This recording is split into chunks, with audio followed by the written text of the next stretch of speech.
Record. All right. So tonight's call is with Vicky Sharee. She is a Star Diamond coach.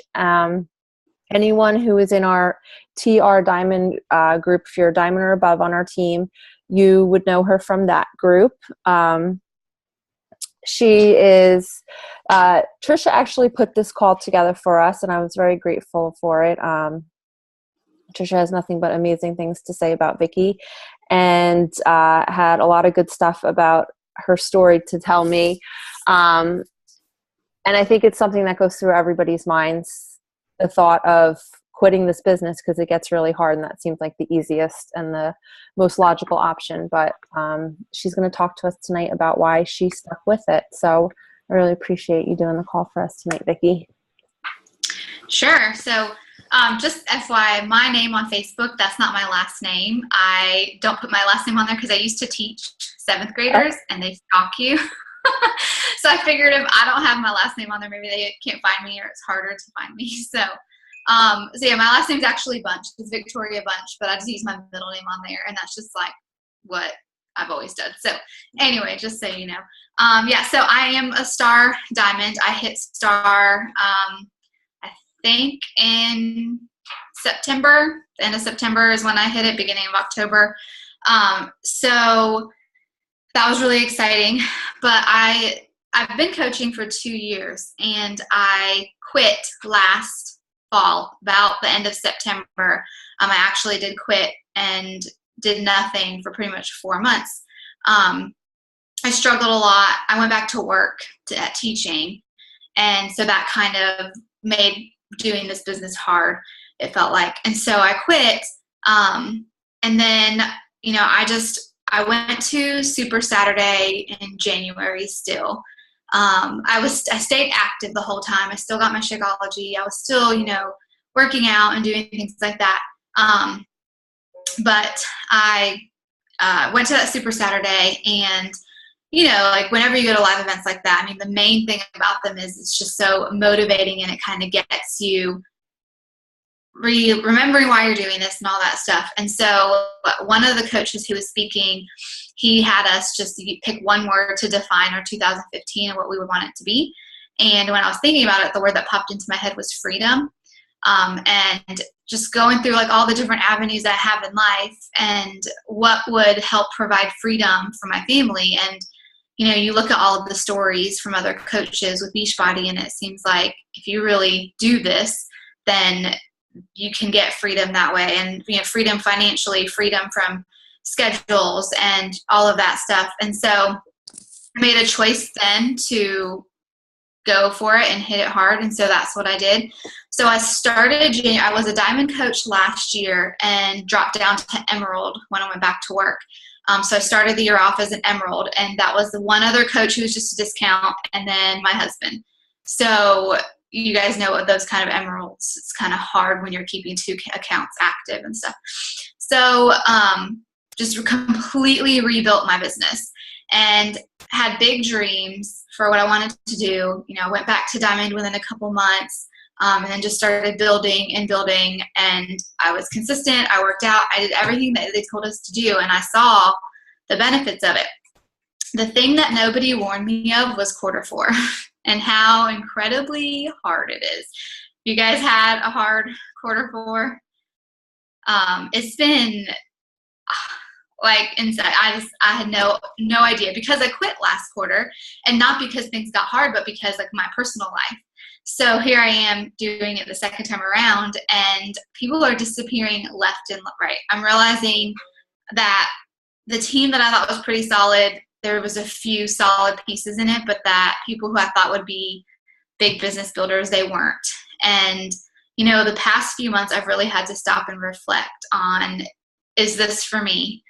Do I really want to go through these struggles every few months? How is this affecting my perspective of me and how I view myself and what I think of myself? And so I had a lot of things that I was asking myself and trying to figure out, and adding to that mix that I was diagnosed with anxiety. So none of that helped. And like right now, my doctors and I are working on we're working on getting myself in a better place. And so far things have been going much better. But it was just all a lot at once. And like Dana said, we almost always think, well, the first thing to go is Beachbody. Like, it's what I can control the lead. It's, so much pressure. It's hard. I can't control other people, yada, yada, yada. So that's just what's going to go. And for about a week or so this past month, I very strongly considered, like, I could do this as a hobby. I could just do it as, whatever. The team that I have, yeah, I'm getting some like decent paychecks. So that could be fun money and like all the other stuff. But when I stop and think and dig really deep down, that's not what I want at all. And so that kind of brings me to the very first thing that I kind of want to talk to you guys about with, why I'm not going to quit, and why I think that if you have a dream with this business, why you shouldn't quit too, no matter how impossible it seems, is you have to go back to your why. You have to go back to that why that they're always talking about, and that, flows and changes, but deep down, that one thing that keeps you going. And for me, it's, the freedom to be with my son, to have my husband back off from work so he could be with us more. Harrison's always asking, when can daddy stay home like you? And I'm like, oh, we got to eat and we got to pay the bills, right? And he doesn't understand that yet. And so, but, I just feel like whenever we're just so ready to quit, it's because we forget why we even started doing this in the first place.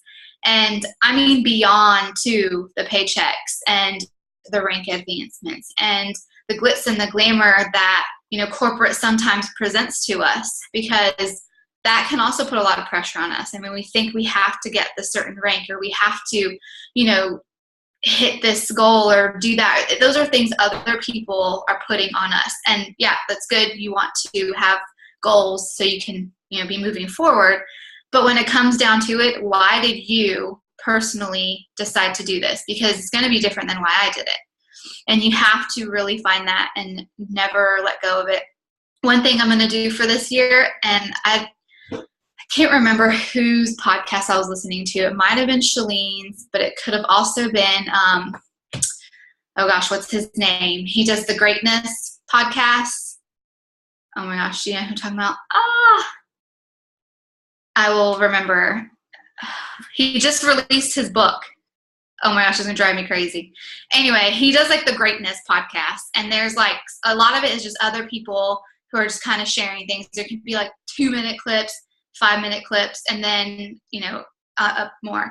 And he there was one that he did, and it was like 10 steps to getting off the couch, and it was 10 like actual applicable things to do to like get yourself from a lump on a log position, I'm not sure how to move forward, to getting yourself out there.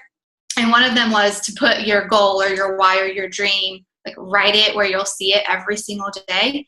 And I've heard that before, but for whatever reason, the way he phrased it or what he said, or just with all the other things he was talking about, it just clicked. And so that's one of the things that I'm going to do. I encourage you guys to do as well, is just, even if things are going great, like put that somewhere. Like I'm going to put sticky notes on my bathroom mirror.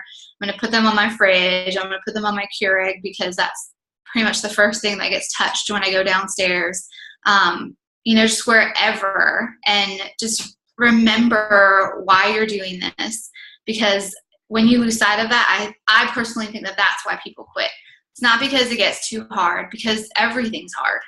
It's not because, well, so-and-so succeeding and I'm not, because that's just life. And I think we understand that. It's because we forget, or we lose sight of, or we don't believe that what we want out of this is ever going to happen. So we just kind of stop pursuing it because we don't want to disappoint ourselves.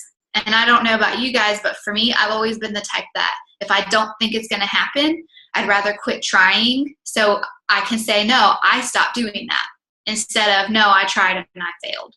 And that's just kind of my personality. I've always been that way. And that's every time I get close to quitting, that's what I remind myself of. I'm like, you're just doing this so you can't say you failed. You can say you quit. And then that's a choice that I did to myself instead of failing, which just seems so much more, like, just so much worse for whatever reason. So that's the first thing, is just go back to your why. I know you guys have heard this like a million times, but you're hearing it again because it is so important. The second thing is trust the process. Whenever things start going bad and I just kind of look back at what's going on, it's because I'm not doing the things that I need to be doing. I'm not doing my power hour completely. I'm not doing my power of threes completely. I'm missing something somewhere in the process, or I'm not working out. And honestly, that's usually where it all starts from. The second I stop working out and just kind of let myself just back off on my personal goals, my business goals, just kind of go right along with it. And so, that's something too, is whenever I get close to quitting, I have to remind myself, this isn't hard. It's, or it's hard. Coaching can be hard, but it's not complicated. And a lot of times we just make things more complicated than they are. And so instead of doing something as simple and basic as the power of threes, we get it stuck in our head that means conversations and, what's the next step and how am I going to train this person to be a coach, and all the way up until we've created this huge problem in our heads. And then we've convinced ourselves we can't do that. And so then we start to tell ourselves, well, this isn't for me. I'm not good enough. I should just quit. And so I just want to really encourage you to just trust the process. And, whenever you start telling yourself that, try and stop it and just let yourself know, no, you're lying to yourself. This can work. It will work. I just have to trust the process and keep going on from there. And then the other thing, the last thing, whenever I feel like I'm ready to quit, and really what's been going through my head a lot the past few months, and really just the past couple weeks, is I look around at my Beachbody family. Look at the team that I've built, and I stop and I think, I built that. Like, all of those people who are in my downline, that's because of me, and that's something to be proud of, but it's also a responsibility. And so if I quit, it's not just me quitting and moving on. Like, I'm quitting on a whole lot of other people too. And so I tell myself that, and I'm like, I can't do that to them because I've taken on a huge responsibility with doing that, and I wanted to do that. And so think about the team that you're building right there. The other thing is, think about what your personal goals are. A lot of people get into coaching because of their own personal health and fitness goals. And whenever I've seen coaches quit, almost immediately I see them backslide in their personal and health and fitness goals. And, that's really sad to me, because we've created this whole system of support and we're just letting go of that. And so, those are the main three things when I was thinking about this, and why, I'm so many times I'm just so ready to quit.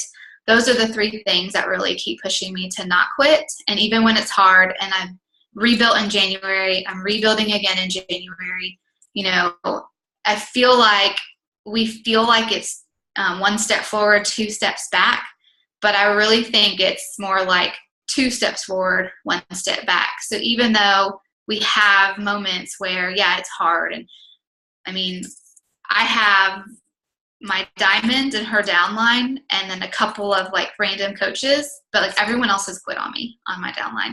They've disappeared, and maybe not officially quit, but like they don't return my messages. They've kind of just like gone. And so what that makes me think is, what kind of leader am I? What am I not doing for them that they don't want to be a part of this anymore?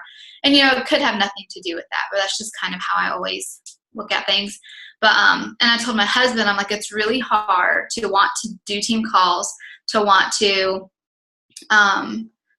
create groups, create content, create all these things for people who don't respond to me.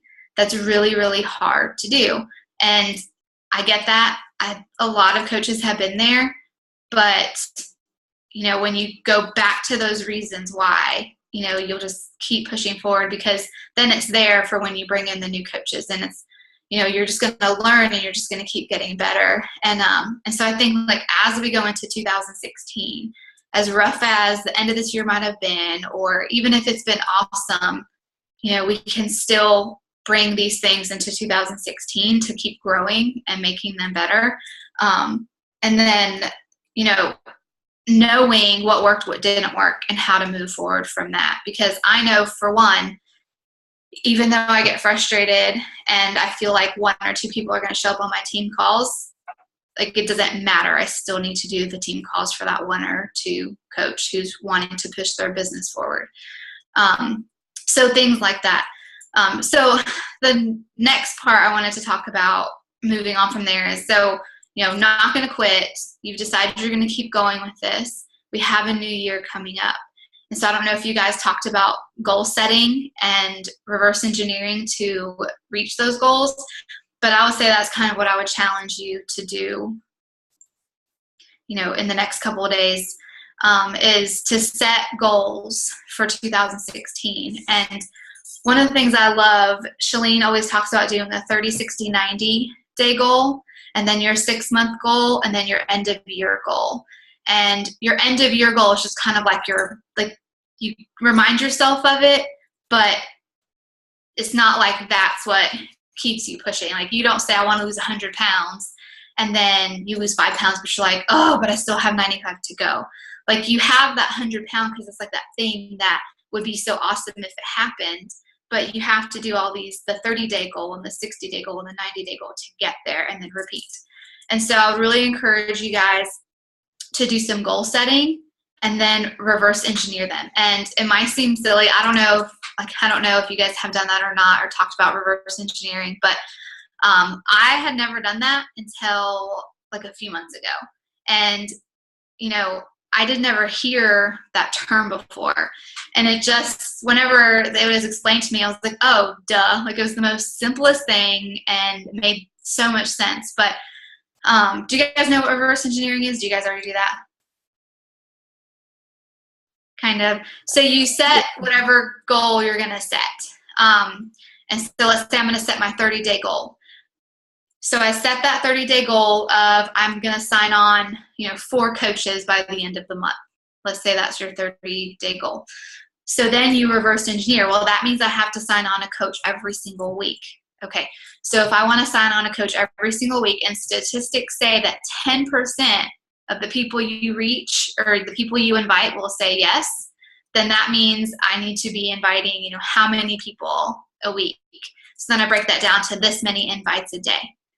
And like, you've literally gone from your 30-day goal and broken it down into what your daily steps need to be to reach that goal. And then you just do that every single day. And so that's really what reverse engineering is. And it was like a light bulb in my head. And it's helped me a lot with these bigger goals, because I set these big goals. Like, I want to make $1,000 a week, but that just seems so impossible. But you have to know, how will you make that $1,000 a week? Because our paycheck is cut up into so many different things.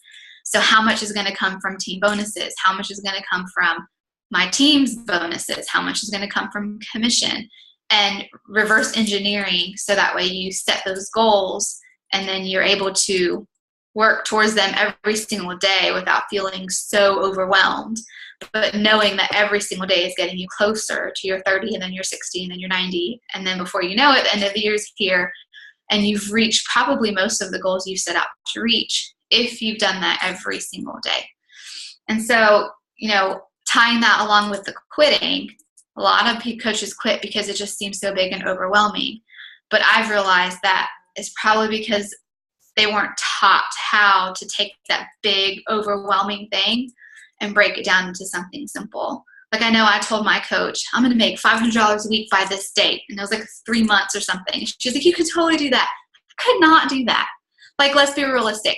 That could not happen. It just couldn't. The numbers weren't there. It didn't make any sense. I didn't understand the business to know how to manipulate where I put people and all that other stuff to maximize my volume, which maximizes my income. I didn't know those things. And in her defense, she didn't either. She was just being my coach. She was being my encourager and motivator, because she didn't understand that either.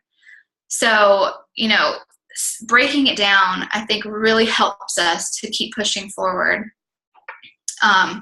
So yeah, that's kind of all I got. I had told Trish when she asked that that's just where I'm at. I was in a place where I was done. I was so ready to be done. I needed a stable income. This is not stable for me right now. I needed this, I needed that. And like, the Beachbody was just the first thing I wanted to push away, all the messages and all the people and all this like seemingly amounts of pressure just on me. I was like, I'm done. I can't do this anymore. And like I said, I've been struggling with anxiety. I'm an avoider. And so I like shut people off whenever I get to my breaking point. And yeah, I was so ready to quit. And then I just kept hearing that voice, like, but don't you want freedom? Like, don't you want to not stress at one point? Don't you want to look back and see like all of this awesomeness that you created? And bottom line, all these people you've helped, because, you know, we help people with their health and fitness goals, but that almost always rolls over into some type of emotional thing, because most of us, our health and fitness goals, our health problems stem from something emotionally, which then rolls over into the coaching aspect, because it's like, well, you know, you could help somebody with that. And I mean, it's all full cycle. And when I sat down and really thought about that, I was like, I can't quit, because I'm not just quitting on myself. I'm not just quitting on my family, but I'm quitting on these people who I don't even know yet, who I could help in the same way that my coach helped me. And so I guess that's my biggest thing, is when it comes down to it, you just have to go back to why you're doing this and the people who would be missing out if you did quit.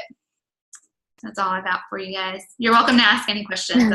I was going to say, we'll open this up, but I love that. I love your of why you aren't quitting, because you're not ready to quit on other people. So I think that's pretty cool. Yeah. But yeah, it's right. I mean, especially, I think this call was awesome. Like, especially like you said, this fourth quarter, this time of year. And I know a couple of my coaches in particular are in this rebuilding process, but I don't think people realize that you're always going to be rebuilding. I feel like, you're always rebuilding something. It's hard you see a few coaches that it just seems like they're constantly peaking all the time. But for the majority of us, we're just constantly, rebuilding, stabilizing before we can like bump ourselves up again. And like you said, sometimes it feels like it's 2 steps back and 1 step forward instead of the other way around. But I think you're right. I think in the grand scheme of things, it's 1 step back and 2 steps forward, like when you really sit down and look at it, because we're learning from all those mistakes. And we're learning every time we go back a little bit. We're learning how to rebuild quicker, faster, and better and bigger and stronger, and with the coaches we want and the people we want on our team. So I think that's why I really like this call. I think it's a good time of year for it, and I think it was important. So I appreciate it. Thank you.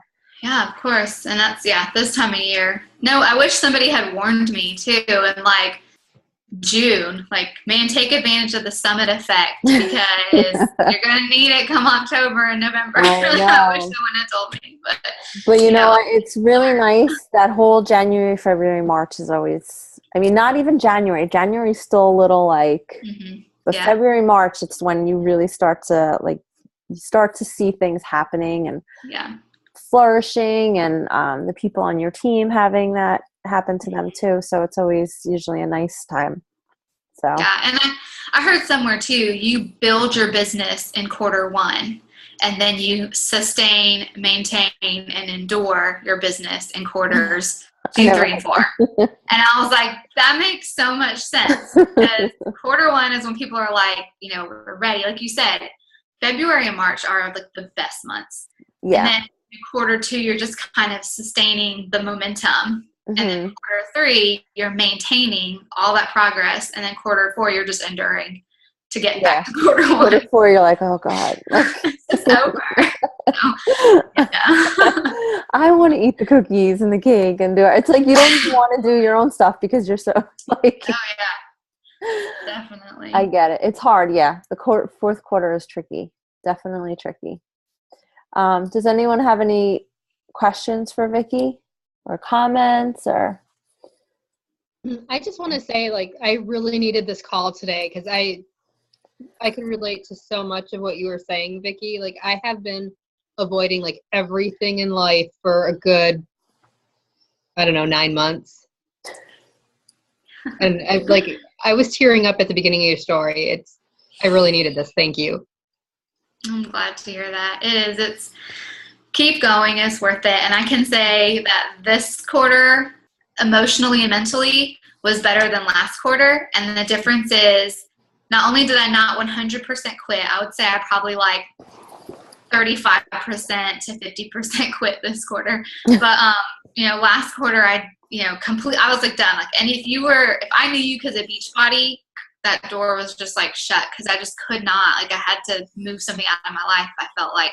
And I was a wreck. I was a mess. And this quarter, even though business wise I've not been all there, I can say that because I let my Beachbody family know what was going on, they at least knew enough to pull me out of that and to help me get through that and to encourage me both personally, but with my business, and let me know, like, remind me of that I'm not just doing this for me, because I think sometimes we get caught up in our emotions and we get caught up in our personal lives, and we forget, like, we aren't just doing this for us. Like, we're mainly doing this for other people. And, I think that helps, because when I realize, that other people need me, it helps even with how I feel about myself. And it kind of gives me a sense of empowerment. Like, I am important to that person, and that person messaged me and told me this and this. And, I don't know, it made this quarter so much different than last fall and winter. And fall and winter can just be hard for people in general. Mm-hmm. But this business, when like everyone's looking to you to inspire and motivate them, it's like, what about me?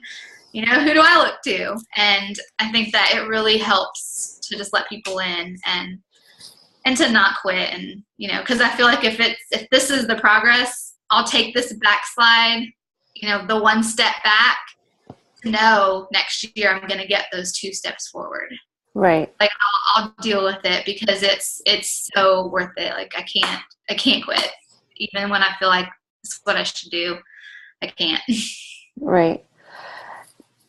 The other thing about the end of the year too, and I know you mentioned this, it's because corporate has, they have Premier, they have Elite, they have all these things coming together at the end of the year. And it's hard when you haven't hit those marks. It's, it's defeating, especially when you see everyone else hitting them, and where you wanted your team to be and where you had hoped your team to be.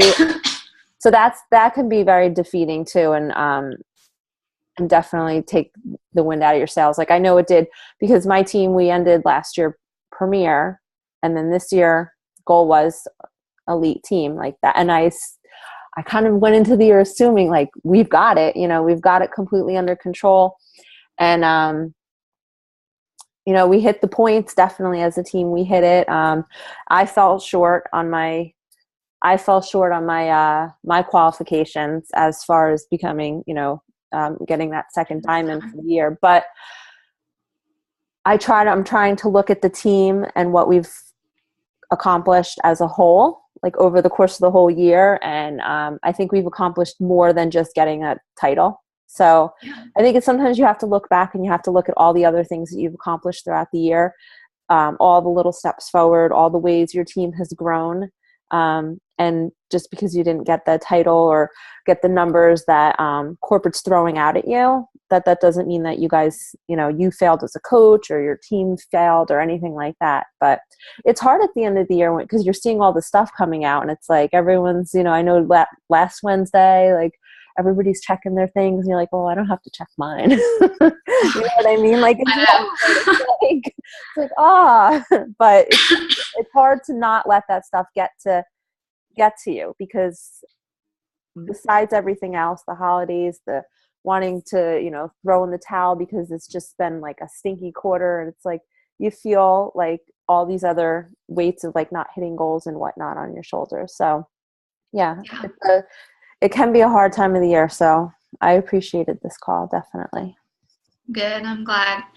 Yeah, it helped me too. Like, I've been in such a funk, and honestly, I was like, oh my gosh, like, I love Trish, and I was looking forward to doing the call, but at the same time, I was like, what do I have to offer these people? Like, I've not been doing what I'm supposed to do. I basically, like, I'm just surviving right now. And, so it's, again, how do I encourage other people? And, speak what my truth is to other people when I'm like feeling in a funk and lost myself, and just talking with you and seeing, oh, even a team that isn't, connected to my uplines team and that kind of thing. I mean, I think we're in two completely different branches. We're under Nikki, but right. Like we don't affect each other. You know what I mean? And so, but even hearing like that other people are feeling this way, just, it's encouraging, and it makes me feel like I can go into 2016 and use this and go forward. And so thank you for having me on, because it was good timing for me too, because I needed I'm glad to get this team going too myself. So. All right. Well, before we let Vicky go, does anyone else have anything they want to say to her or ask her anything? Nope. All right. Well, then I'm going to wish everybody a very happy New Year tomorrow. Anyone doing anything good? I'm going to a potluck. That sounds fun. It's better than what we're doing. We have zero plans. My boyfriend went to Disney and with his 2 kids, and I was just like, what am I going to do? I'm just going to sit home and mope. And then I'm like, the past 2 years I've gone to a friend's potluck, and it's just been, it's all other people who are divorced, so I don't feel so bad. I don't feel weird being there. But the food's actually pretty good, because one of the guys is a personal trainer, so I think he kind of relegates everybody to what they can bring. I'm going to Tux and Pucks at our NHL hockey game. Oh, fun. Yeah. You're wearing a hat, Melissa. I am. I was cold I thought and I showered. I was like, did she dye her hair and cut bangs? What happened? No, I wore a hat because I showered, and then my hair was what we went grocery shopping. So yeah. I was trying to figure that out because you're so little as a thumbnail. I'm like, she cut her hair. I did cut my hair, but it's no, I know it's very pretty right now. It looks good as always. Thanks. All right. Well, I hope you guys all have lots of fun. Do you know, all week long I was planning on going out to dinner tomorrow night with my husband, only to realize that tomorrow night's New Year's Eve. I'm like, oh, we got to push it to Friday. Yeah, if you don't have to go out, don't. No. Is he done traveling for a while?